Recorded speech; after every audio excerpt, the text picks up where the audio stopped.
Hello, and welcome to Anime Audio Commentary. Today I'll be commenting over episode 14 of Cowboy Bebop. If you'd like to watch along, start watching now.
Alright, so here we have episode 14, Bohemian Rhapsody. This is the first episode that returns to a more episodic nature after Jupiter Jazz Parts 1 and 2. And to start, it looks like the crew of the Bebop are really raking in the bounties. You know, that's about like a half a dozen people they've captured in this opening montage.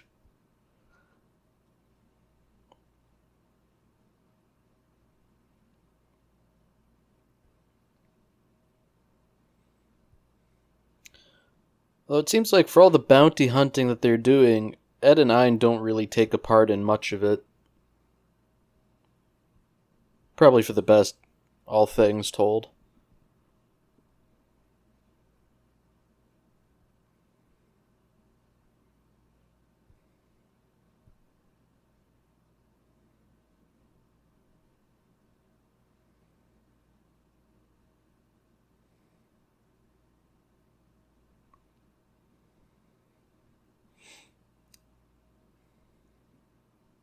So, the plot thickens a little bit.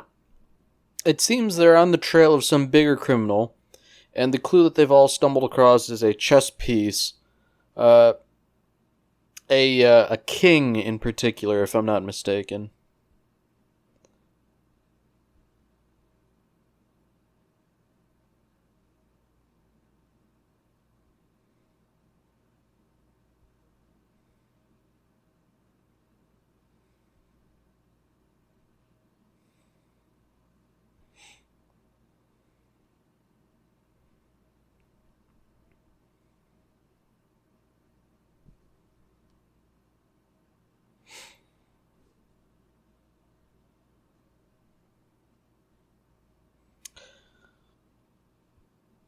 So, it sounds like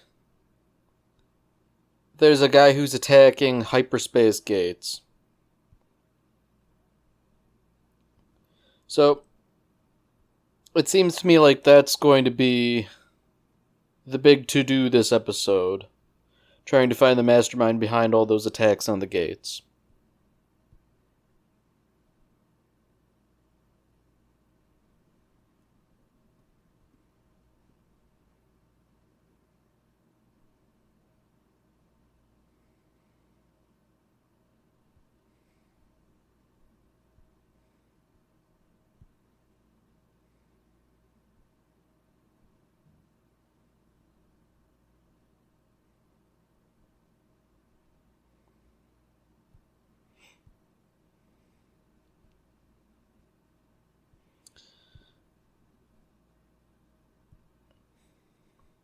So it seems like once again, Faye is hoist by her own petard. She insisted that all the members of the Bebop work independently, and now she wants to join forces because things are tough.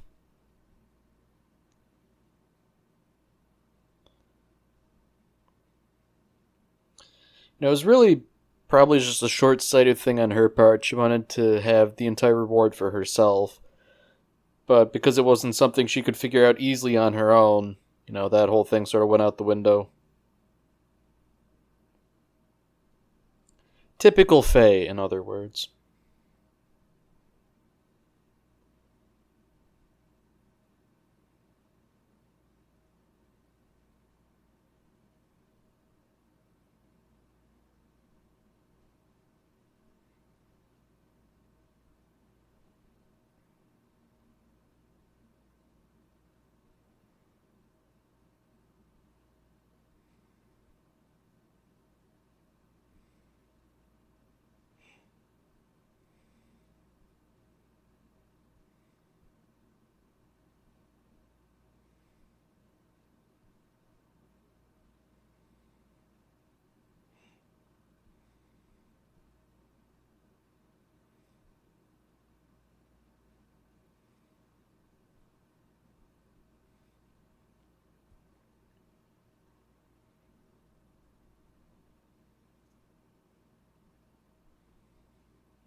So it seems like there's a really complex web of criminals here and how they're achieving this crime.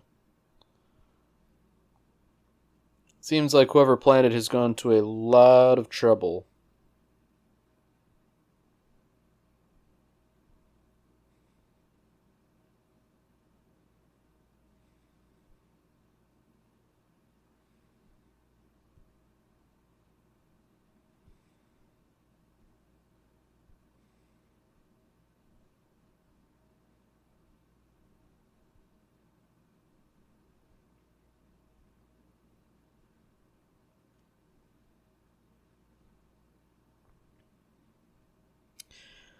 So between the three of them, they've sort of cobbled together the information that none of the people that got busted have anything in common. Some of them used I guess like a mail order website to get their information. And furthermore, the hardware used in the crime is something that a technical expert would have to either have access to or know how to fabricate, and it's not something a layman could use. Which is to say, it would have to have been an inside job to some degree.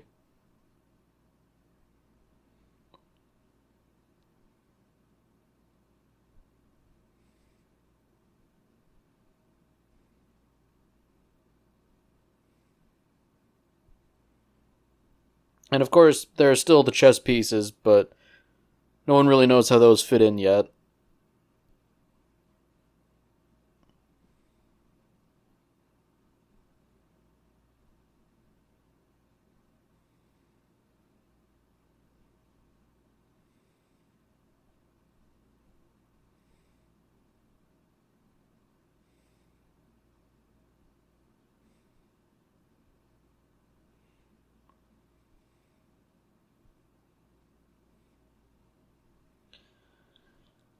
So it turns out the chess pieces actually sort of activate a virtual chess game.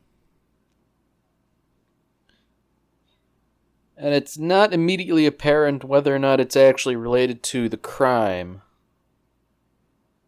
But considering this isn't the first time we've seen this old man putting a piece down on a chessboard, seems to me it likely is related.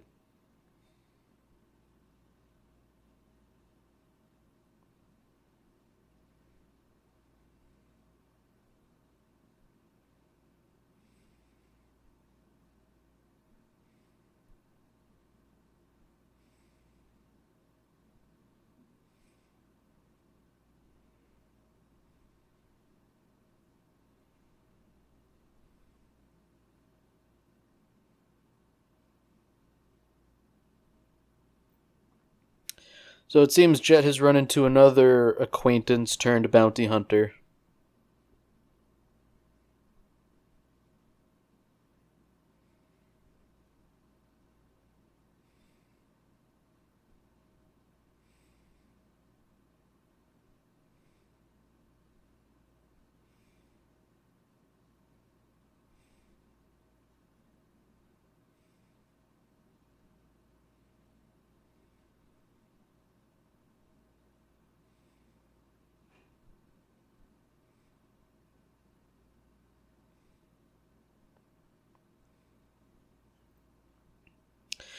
So Jet seems to think like that this is some sort of wrongdoing on the part of the Gate Corporation.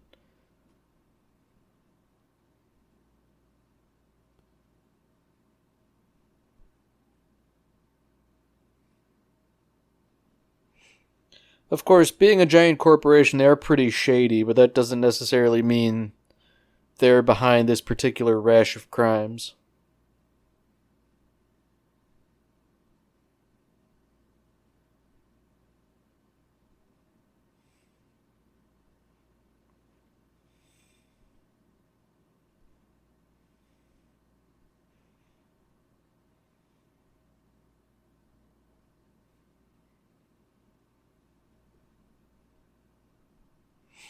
Alright, so we have a name for the suspect now, which Jet has acquired through eavesdropping. And that would appear to be this elderly gentleman here, Chessmaster Hex.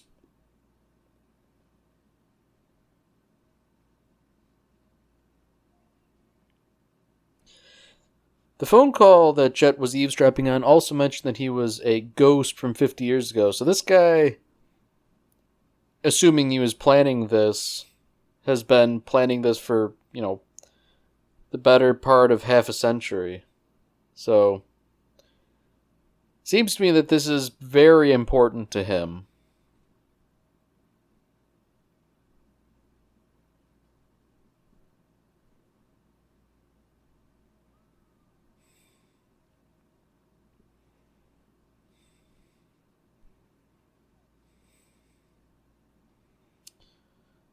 So Ed's having fun, even if everyone else is trying to struggle their way through this problem.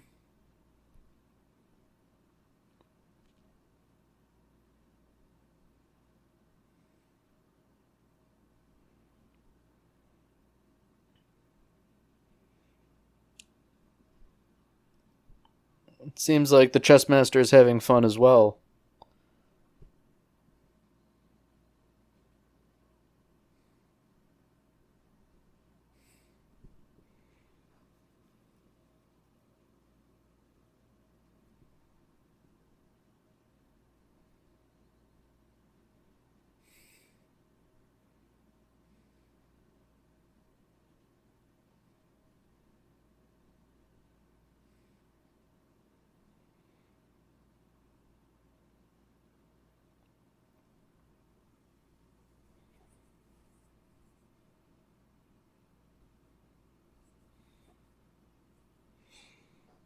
Alright. So Spike has managed to dig up some info on Chessmaster Hex. And he was sort of a software genius. So it seems like he was sort of like a whistleblower on an engineering flaw on the gates. And he said they shouldn't be built, but they were built anyways. Strikes me as an engineering ethics issue.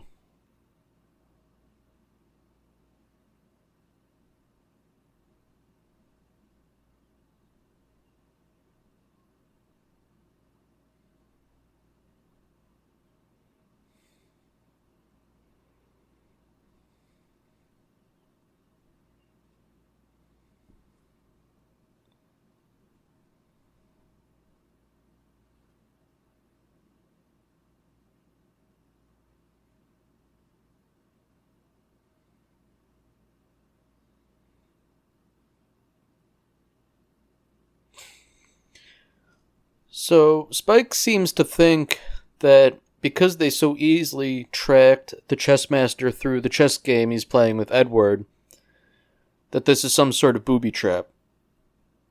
And to be fair, considering how smart this guy is, that's definitely not outside the realm of possibility. But even so, where he lives seems plenty dangerous on its own with all the space debris.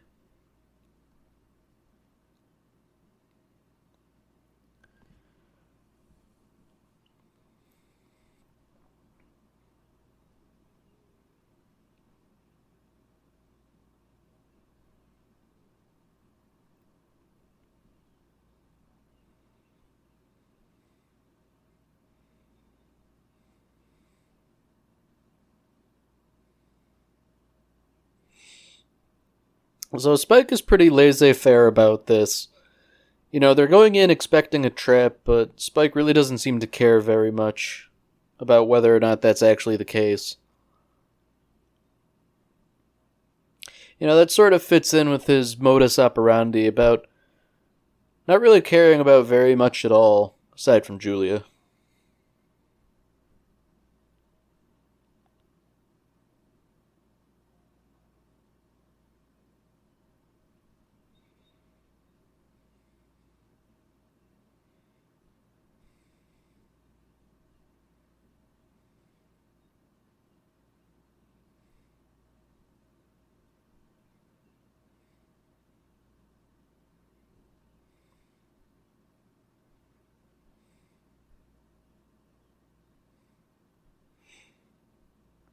Alright, so the plot thickens. Jet's acquaintance is sort of tagged along. So this complicates matters because this guy kind of seems like a jerk. And bounty hunters though they may be, the crew of the Bebop is generally pretty benevolent, I would think. This guy doesn't strike me as the type.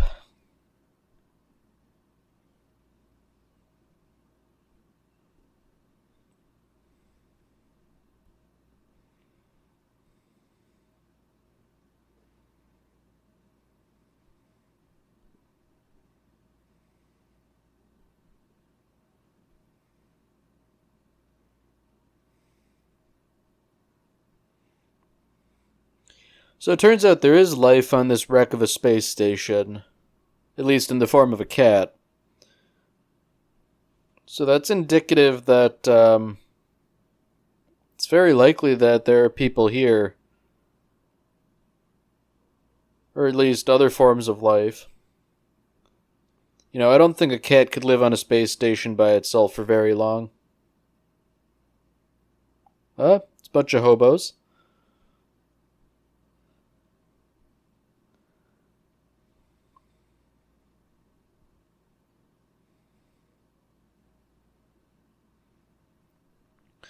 So while Spike and Faye delve deeper and deeper into this space station, Ed's game of chess with Chessmaster Hex gets more and more intense. And I think there's a nice juxtaposition there.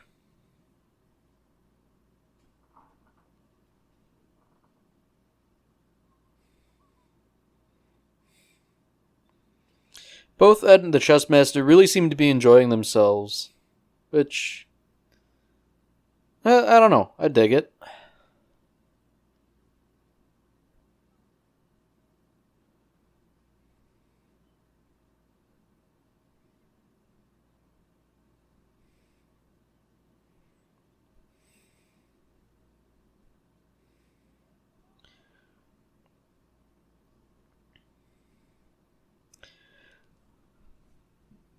So Spike, Faye, and Jonathan all barge in on the Chessmaster.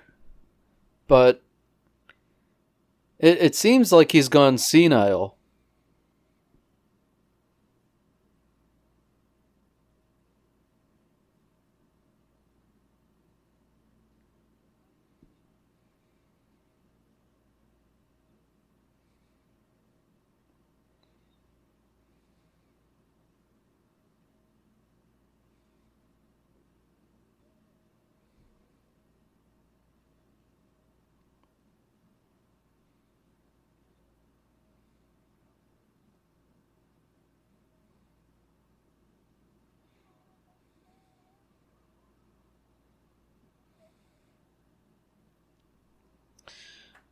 So it seems like whatever nefarious stuff was going on might not actually have been related to the Chessmaster. Or if it was, he's since gone senile.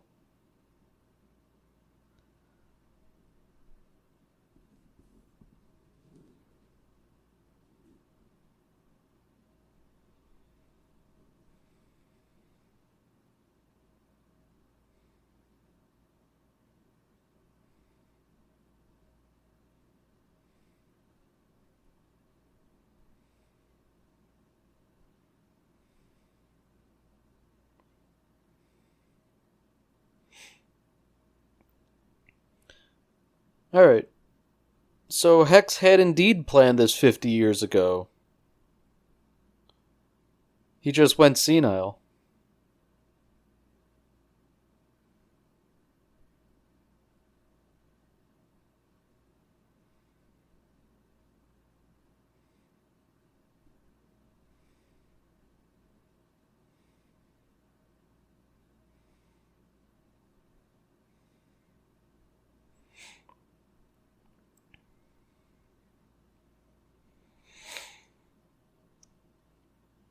Alright. So this is another nice example of Jet being honorable. He threatens to blackmail the Gate Corporation to not expose the defect they build into the gates. And his only price is that they leave Hex alone and call off the bounty hunters.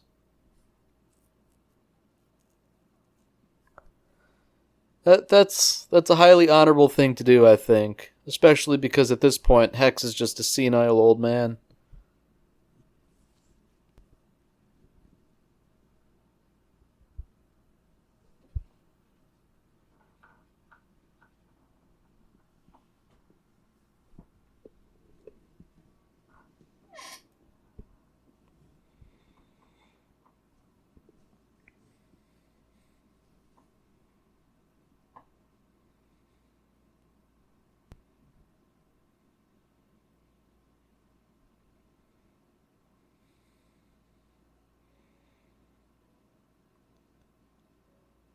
So, in the end, Chessmaster Hex died peacefully of old age. And, that's kind of a somber end to the episode. I mean, it's nice that he died peacefully and all, but the way I see it, this episode's sort of a reminder that really nobody is impervious to the ravages of time. This guy was a genius who basically was in on the ground floor of inventing hyperspace travel, but even then he was made feeble in his old age.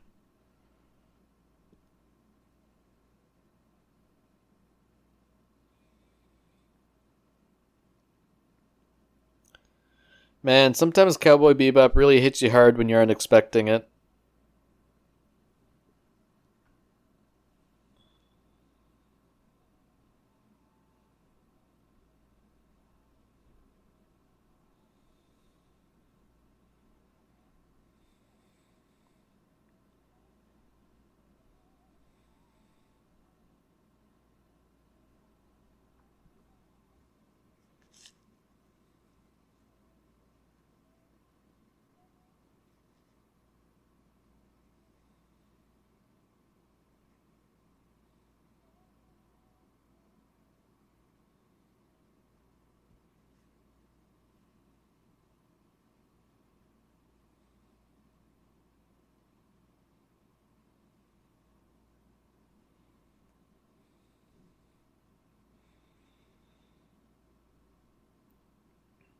Alright. So next episode, it seems like it's going to be more Faye centric. An episode based around her and what she's getting up to. She's talking about love, and knowing what I know about Faye, I'd be willing to bet she's being disingenuous about it, but you never know. Alright, well, that's it for this episode. If you enjoyed it, then by all means, please tune into the next one.